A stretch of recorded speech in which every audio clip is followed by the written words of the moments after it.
Voilà, bonjour l'IME, très heureux de vous retrouver pour la revue de presse. Bonjour Renaud. L'IME, je le rappelle, le rédacteur en chef de Radio Yopougon. Et avec lui aujourd'hui, on démarre par le Conseil des ministres qui s'est tenu hier. Et Conseil des ministres, comme à l'accoutumée, au cours duquel de nombreuses décisions ont été arrêtées. Oui, Renaud, hier en Conseil des ministres, 2 décrets ont été pris dans le sens donc de la réglementation de la profession d'agriculteur et celle de la profession de DAF.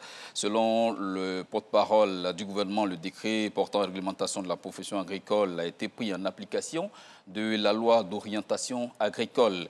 Il classifie les professions agricoles en 11 branches d'activités couvrant tous les domaines de l'agriculture moderne. S'agissant de la profession de DAF, le porte-parole du gouvernement a révélé que celle-ci est exclusivement destinée aux fonctionnaires des catégories A, grade A4 à A7, issus des emplois d'administrateurs des services financiers et des emplois d'administrateurs civils ou d'ingénieurs ayant respectivement 5 années à 7 années au moins dans une administration financière chargée de l'élaboration, du suivi et de l'exécution du budget de l'État. Bon, donc désormais, toutes ces deux professions qui sont réglementées pour le secteur agricole, c'est une bonne nouvelle, l'IME. Oui, justement, il s'agit donc de revaloriser la profession agricole. On connaît l'importance de l'agriculture dans l'économie de la Côte d'Ivoire. Oui. Justement, il faut donc créer de bien meilleures conditions de travail pour les agriculteurs, donc améliorer les conditions dans ce secteur important de l'économie ivoirienne. Cela passe également par l'identification de tous les acteurs de ce secteur-là et le décret mentionne que toutes les personnes désireuses d'exercer dans cette profession-là doivent être immatriculées dans les registres des chambres d'agriculture de Côte d'Ivoire pour être reconnues comme telles. Cela permet également de bénéficier de tous les avantages liés à la profession. En tout cas, très bonne nouvelle pour les agriculteurs qui vont progressivement, selon l'État ivoirien, sortir du secteur informel pour mieux les structurer. Car, on le rappelle, l'économie de ce pays, on l'a toujours dit, repose sur l'agriculture. On parle du plan national de développement 2021-2025 dont la ministre Kabaniale a expliqué les grands enjeux. Hier, c'était au cours d'une rencontre avec l'Expression et c'est avec plutôt la presse et c'est l'Expression qui nous en parle. Justement, Renaud, le PND 2021-2025 va accélérer la transformation et l'industrialisation de la Côte d'Ivoire. Ces propos sont de Nialé Kaba, ministre du Plan et du Développement. Un groupe consultatif pour le financement de ce plan va se tenir le 15 juin prochain à l'Hôtel Ivoire. Cette rencontre va donner l'occasion à la Côte d'Ivoire de présenter aux partenaires sa vision et sa stratégie pour atteindre ses objectifs de développement et de croissance. Selon la ministre Nialé Kaba, il est prévu sur la période 2021-2025 des investissements de près de 59 000 milliards de francs CFA, dont 74% d'investissements privés. Oui, ces investissements qui vont permettre d'améliorer de façon substantielle le vécu des populations ivoiriennes. Et donc, ce groupe consultatif, vous avez dit qu'il va se tenir le 15 de ce mois. Ça va permettre de mettre en place tout ce qu'il faut pour permettre de mobiliser les 59 000 milliards, somme assez rondelette, pour permettre de financer ce plan national de développement. Justement, c'est un plan rondement préparé par le gouvernement qui va être présenté aux différents partenaires au développement. Il s'articule autour de 5 grands piliers qui vont permettre la restructuration de l'économie ivoirienne et c'est sur la base de ce plan-là que Nialé Kaba compte inviter les partenaires au développement à venir investir en Côte d'Ivoire. En tout cas, investir en Côte d'Ivoire et c'est tout ce que l'on espérait bien. L'IME, le Fonds monétaire international, a une mission actuellement en Côte d'Ivoire et cette mission planche sur la question de la lutte contre le blanchiment des capitaux.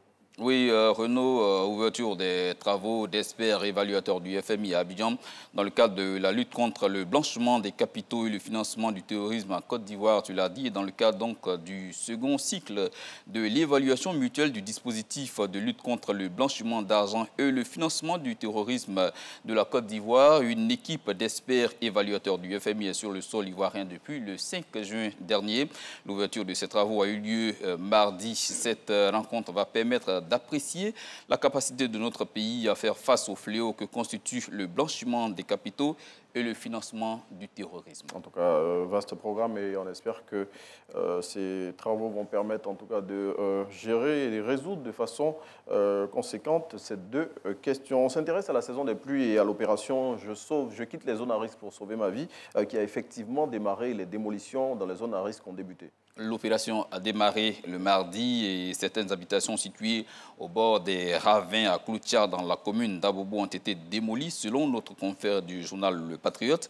Il s'agit ici de sauver des vies en cette saison des pluies selon le ministre Bouaké Fofana de l'hydraulique, de l'assainissement et de la salubrité.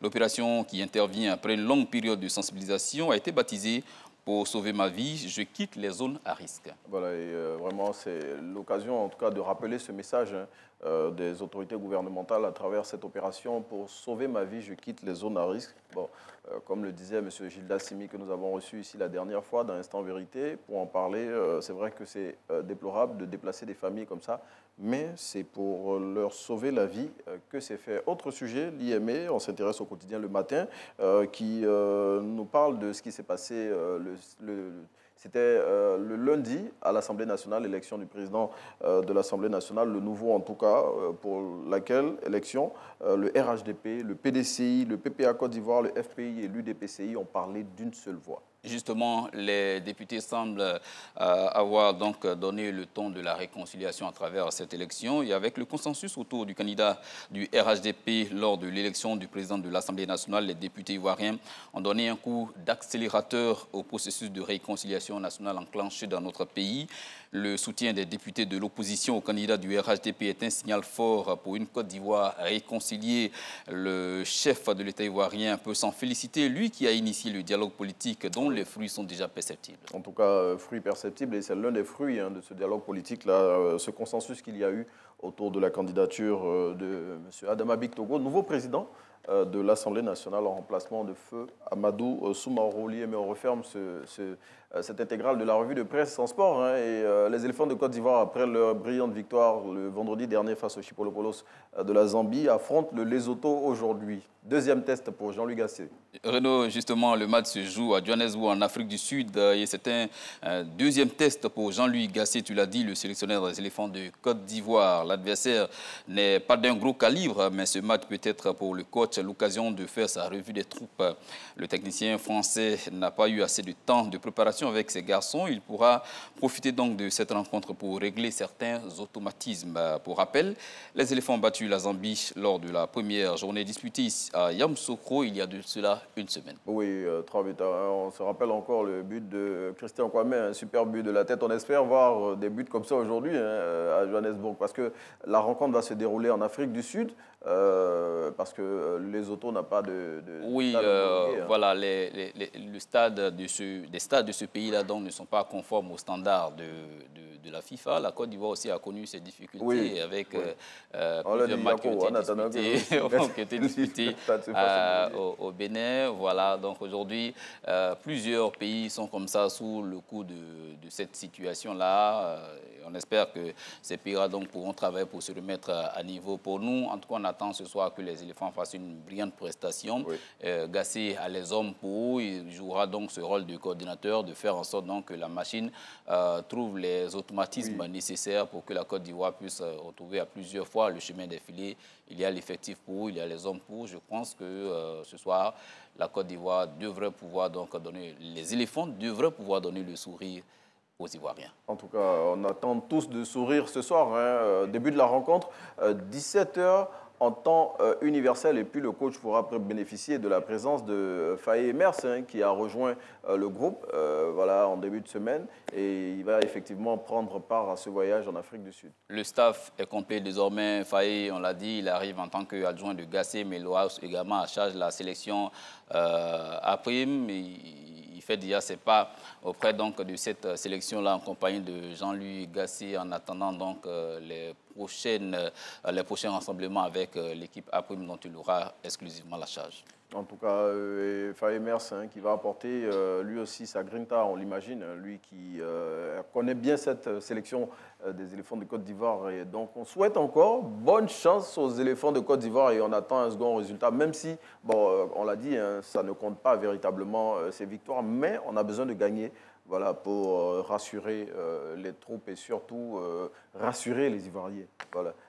Combien de millions de sélectionneurs qu'on est en Côte d'Ivoire ici. Allez, Liemé, merci.